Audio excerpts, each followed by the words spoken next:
Assalamualaikum warahmatullahi wabarakatuh. Nama saya Taskia Kurota Ayun, NIM C24170008. Pada kesempatan kali ini, saya akan menjelaskan tentang analisis logam berat, timbal dan tembaga pada Kijing Taiwan Anodonta woodiana. Selamat menyaksikan. Kijing Taiwan merupakan salah satu kerang yang terdapat di perairan air tawar. Kijing Taiwan dapat mengurangi material-material pada perairan meliputi sedimen bahan organik, bakteri, dan fitoplankton karena Kijing Taiwan merupakan filter feeder. Namun, karena Kijing Taiwan merupakan filter feeder, logam-logam berat yang salah satu dari bahan pencemar lingkungan dapat terkonsumsi oleh Kijing Taiwan yang nantinya akan menyebabkan keracunan dan menimbulkan berbagai penyakit. Praktikum ini dilakukan pada tanggal 29 April tahun 2020 pada jam 1 siang hingga jam 3 sore. Lokasi tempat pengambilan sampling dilakukan di situ LSI dan juga situ gede. Untuk analisis logam berat dilakukan di Laboratorium Biomakro MSP IPB. Prosedur yang dilakukan adalah, pertama, dalam penentuan lokasi sampling terdiri dari 3 titik, yaitu titik inlet, titik tengah, dan outlet. Kemudian, sampel sedimen diambil menggunakan Ekman Grab. Lalu dilakukan pengukuran terhadap parameter kualitas air, yaitu adalah parameter DO, pH, dan juga suhu. Kijing Taiwan diambil, lalu dagingnya dibersihkan dari sedimen-sedimen yang menempel. Kemudian, daging yang tadi sudah dibersihkan digunakan untuk analisis logam berat menggunakan AAS. Dalam analisis data digunakan beberapa rumus untuk menghitung hasil dari analisis kandungan logam berat. Untuk kandungan logam digunakan AAS atau Atomic Absorption Spectrophotometer. Untuk bobot total digunakan rumus maksimum yield. Untuk tingkat kesehatan digunakan Body Condition Index. Untuk menghitung indeks dari jaringan lunak digunakan Soft Tissue Index.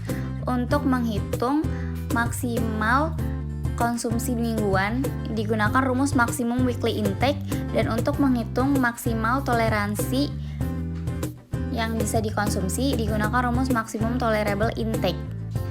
Pada hasil dan pembahasan terlihat dari tabel pertama, yaitu hasil perbandingan CU dan PB pada situ LSI dan situ gede. Kandungan logam PB pada jaringan lunak yaitu sebesar minus 3,3217 mg per kg di situ LSI. Sedangkan kandungan logam berat PB pada jaringan lunak yaitu sebesar 1,6087 mg per kg di situ gede. Untuk CU, terlihat kandungan logam berat pada situ LSI sebesar 4,1907 dan pada situ gede sebesar 3,4483. Pada tabel 2 yaitu perbandingan nilai MY, BCI, dan STI. Nilai BCI merupakan indeks yang menggambarkan kesehatan kijing. Nilai BCI Kijing Taiwan pada situ gede lebih besar dibandingkan situ LSI. STI adalah indeks perbandingan antara berat mantel dan jaringan lunak. Berat mantel yang tinggi dapat mengindikasikan bahwa perairan tersebut tercemar logam berat. Terlihat bahwa BCI di situ gede lebih besar dibandingkan di situ LSI. Begitu pula dengan nilai MY dan juga nilai STI. Di sini dapat disimpulkan kalau Kijing Taiwan yang ada di situ gede lebih sehat dibandingkan Kijing Taiwan yang berada di situ LSI. Untuk nilai MTI bagi anak-anak dan orang dewasa, terlihat bahwa ada dua perbedaan tabel. Berdasarkan nilai MTI, kadar maksimal orang dewasa dapat mengkonsumsi Kijing Taiwan dari situ gede adalah sejumlah 0,7770 gram per minggu. Sedangkan dari situ LSI adalah sebesar 41,7591 gram per minggu. Berdasarkan nilai MTI, kadar maksimal untuk anak-anak dapat mengkonsumsi Kijing Taiwan dari situ gede adalah 0,6033 gram per minggu, sedangkan dari situ LSI adalah 12,5277 gram per minggu. Apabila anak-anak dan orang dewasa mengkonsumsi Kijing Taiwan yang lebih dari nilai MTI, maka dapat dimungkinkan terjadinya keracunan logam berat bagi tubuh anak-anak dan juga orang dewasa dan menimbulkan berbagai macam penyakit yang berbahaya. Cukup sekian pemaparan dari saya, kurang lebihnya saya mohon maaf.